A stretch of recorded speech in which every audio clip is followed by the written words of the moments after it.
গোকুলের মধ্যে একজন মাথার মধ্যে ফল নিয়ে কি করলেন জানেন?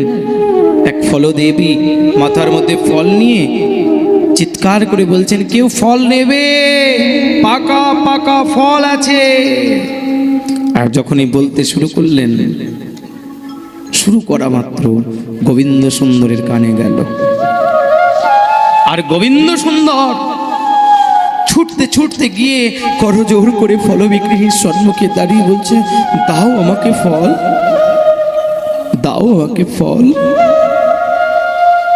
ব্রহ্মাণ্ড নায়ক ভগবান, যিনি জগৎকে ফল প্রদান করেন, তিনি আজকে ফল বিক্রির সম্মুখে ফল চাইছেন। বলুন না একবার জোরে, দাও আমাকে ফল। ফল বিক্রিনী বলল, ফল তো এইভাবে দেওয়া যায় না, কিছু করি দিতে হবে।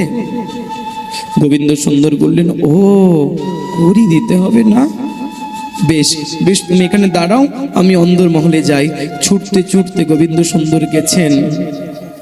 আর যখনই গেছেন, যাওয়া মাত্র ধানের গোলার সম্মুখে গিয়ে গোবিন্দ সুন্দর দুটি হাত দিয়ে ধান তুলে নিয়েছেন।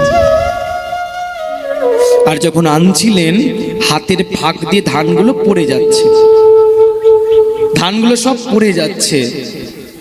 আর যখনই পড়ে যাচ্ছে ধানগুলো, কি হলো জানেন ভক্তগণ? পড়ে যাওয়া মাত্র ধানগুলো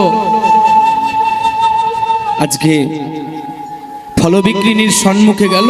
আর ফল বিক্রিনীর সম্মুখে গিয়ে মাত্র একটি মাত্র ধান গোবিন্দ সুন্দরের হাতে। চিন্তা করুন, ওই যে ভগবানের হাত থেকে ধানগুলো পড়ল, এই জন্য জীব আহার করতে পারে, খেতে পারে। ভগবানের হাতে ফাঁক ছিল বলেই আজকে জীব আহার করছেন। ফল বিক্রিনীর সম্মুখে গেলেন আর বললেন, মা মা, ফল বিক্রিনীর সম্পূর্ণ ফল গোবিন্দ চরণে ঢেলে দিলেন। আর ঢেলে দিয়ে বললেন, আহ গোপাল, তুই আমাকে একবার শুধু মা বলে ডাক, আমার আর কিচ্ছু চাই না গোপাল, শুধু তুই মা বলে ডাক, শুধু তুই মা বলে ডাক। জড়িয়ে ধরলেন।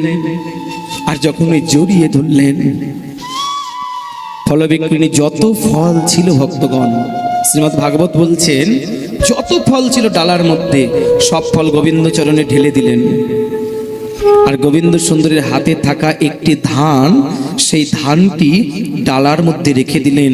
মাথার মধ্যে ফল বিক্রিনী ডালাটি তুললেন, ঘরে গেলেন। আর যাওয়া মাত্র ডালাটি মণি মাণিক্যতে ভরে গেল। ফল বিক্রিনী কাঁদতে শুরু করলেন, গোপাল, এই মণি মাণিক্য কি হবে আমার? একমাত্র তুই আমার, একমাত্র তুই, শুধু দুবেলা মা বলে ডাক, আর আমার কিচ্ছু চাই না,